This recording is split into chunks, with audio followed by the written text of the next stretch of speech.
দেশজুড়ে টানা বিক্ষোভ, শত শত প্রাণহানি, আছে যুক্তরাষ্ট্র ইসরায়েলের ক্রমবর্ধমান চাপ। সব মিলিয়ে বর্তমান কয়েক দশকের সবচেয়ে কঠিন সময় পার করছে মধ্যপ্রাচ্যের দেশ ইরান।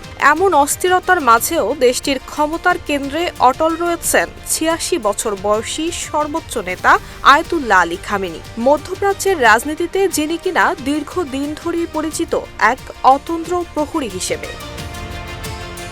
খামেনির রাজনৈতিক টিকে থাকার পেছনে সবচেয়ে বড় ভূমিকা রাখছে ইরানের শক্ত এবং বহু স্তর বিশিষ্ট নিরাপত্তা কাঠামো। বিপ্লবী গার্ড বাহিনী এবং আধা সামরিক বাসিজ মিলিয়ে প্রায় ১০ লাখ সদস্যের অনুগত বাহিনী এখনও শাসনের পক্ষে অবস্থান করছে। রাস্তায় বিক্ষোভ বাড়লেও নিরাপত্তা বাহিনীর ভেতরে বড় ধরনের বিভক্তি কিংবা দল ত্যাগের কোনো লক্ষণ দেখা যায়নি। বিশ্লেষকরা বলছেন, এমন ঐক্যই খামেনির ক্ষমতার প্রধান রক্ষা কবচ।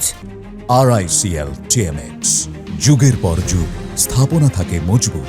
২০০৯ সালের পর এবার পঞ্চম বৃহৎ গণ আন্দোলনের মুখে পড়েছেন খামেনি। অতীতেও তিনি একের পর এক রাজনৈতিক অস্থিরতা, নিষেধাজ্ঞা এবং আন্তর্জাতিক চাপ মোকাবেলা করেছেন। বিশ্লেষকরা বলছেন, গভীর অভ্যন্তরীণ সংকটের মাঝেও শাসন ব্যবস্থার সংহতি বজায় রাখা খামেনির রাজনৈতিক কৌশলের প্রতিফলন।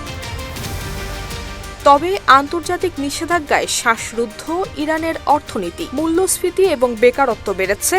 রাজনৈতিক দমনপীড়নে সরকারের অবশিষ্ট বৈধতাও যেন ক্ষয়ের পথে। এর উপর যুক্তরাষ্ট্রের প্রেসিডেন্ট ডোনাল্ড ট্রাম্পের সামরিক হস্তক্ষেপের হুমকি এবং ইসরায়েলি চাপ পরিস্থিতিকে আরও জটিল করেছে। বিশ্লেষকরা বলছেন, ইরান এখন এমন এক সংকটময় সন্ধিক্ষণে দাঁড়িয়ে যেখানে অভ্যন্তরীণ ভাঙন কিংবা নিরাপত্তা বাহিনীর আনুগত্যে চির ধরলে বদলে যেতে পারে রাজনৈতিক দৃশ্যপট।